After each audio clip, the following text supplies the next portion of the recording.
obviously, if he does go ahead and put in these 60% tariffs on all Chinese imports, that's going to have a massive effect in America and in China. What are the predictions? What are the contexts really internationally? With a number of Times expert writers. In just a week's time, the Chancellor Rachel Reeves, she's going to be in China leading a large UK delegation, including the Bank of England governor. The aim there is strengthening financial ties between the two countries. China, of course, has its own economic problems. It's working out how to deal with the Trump presidency, the threat of imposing huge tariffs as well. With us now is Richard Spencer, the Times' China correspondent. Richard, the start of this relationship this year anyway is Rachel Reeves going over to China.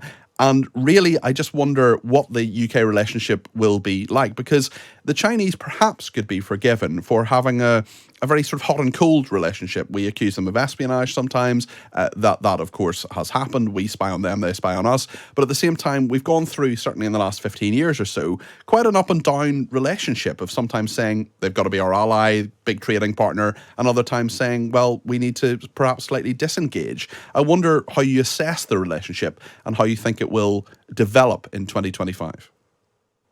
Yeah, I think on both sides in China and Britain, and indeed with other countries as well, when they're thinking about the relationship with China, I mean, there's a more, I think, more realistic approach to how to deal with China than there has been in the past. I mean, as you say, there have been these huge swings in the last sort of 20 or 30 years in terms of the West's relationship with China. In 1 minute, we all think it's the most fantastic place in the universe and it's going to take over the world and has a new way of doing things which we should all envy and admire. And then the next, it's the, it's the new evil empire. It's the new Cold War rival. And we think about its spying and its human rights record, and it's kind of hard for the Chinese to make sense of this. It's kind of hard for us to make sense of it. And the fact is, I think we're all coming to the conclusion now that China is a very is both bad and good. And if you want to put it in those crude terms, more. In a more diplomatic way, these things are described. People say, well, we have China's a very big country. It's very successful in many ways.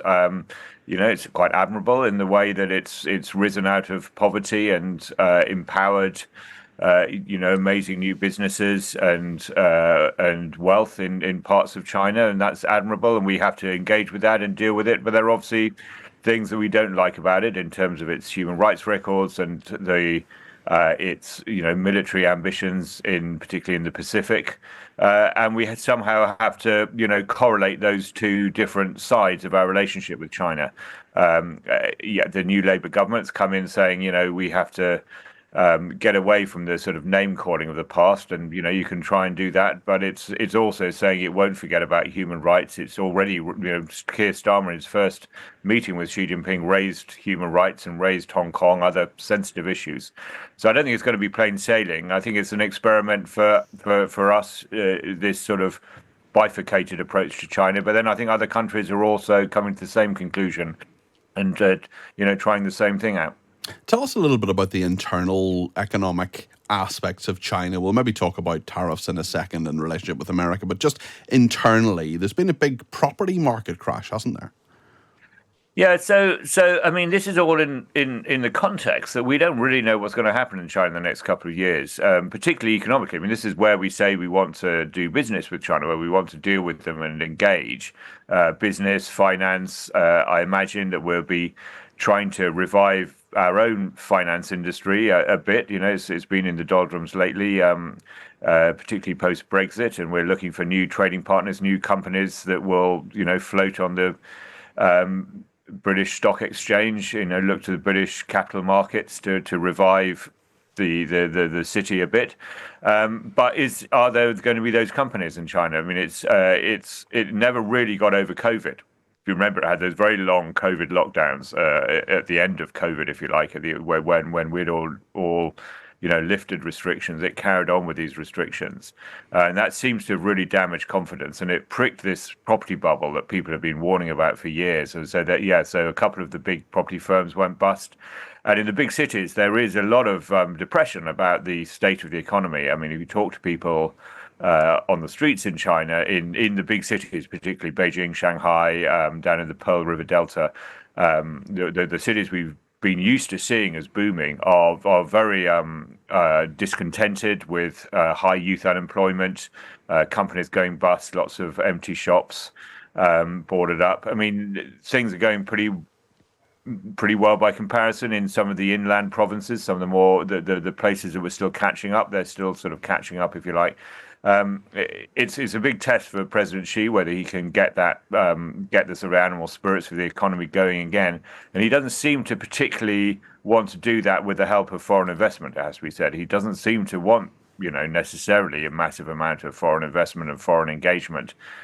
He's looking more to revive his export markets, and whether we're in a position to import more China goods, we're not doing economically that well ourselves in Well, terms well, of well buying let, lots more stuff. and let's talk about that aspect of things for China anyway, in terms of dealing with Trump, not just in regard to the military aspect of Taiwan, for example, but also, the threat anyway of massive tariffs on Chinese imports. How is that affecting things in terms of the mood there? Yeah, I was going to say that we can look at China, and it is very sui generis. It's kind of a unique place, and it's has its own momentum in many ways. But we have to look at China in the holistic context of what's going on in the rest of the world, and what we're all looking at is what is Trump going to do? Trump has a tendency to, when he's campaigning, to say all things to all people, and his promise to the industrial heartland was massive tariffs on all imports, especially Chinese imports, so that we can revive our manufacturing industry. Now, whether that's feasible, whether that is a good thing to do, I think his advisors are trying to work out. As often with Trump, I suspect he's got a team of advisors who's saying, how can we realistically put it into context? Obviously, if he does go ahead and put in these 60% tariffs on all Chinese imports, that's going to have a massive effect in America and in China, because there's a huge trade between the two countries, and as we know, all our iPhones, well, not all our iPhones now, but lots of our iPhones and laptops and electronic goods and other goods are made in China. So that's going to be a massive shift if he really does that, for not only for China but for the rest of the world too. It may be that he does some sort of deal, as you intimated. He says he's a deal maker, but it's hard to see what the deal is really, because his promise was so blunt and so clear.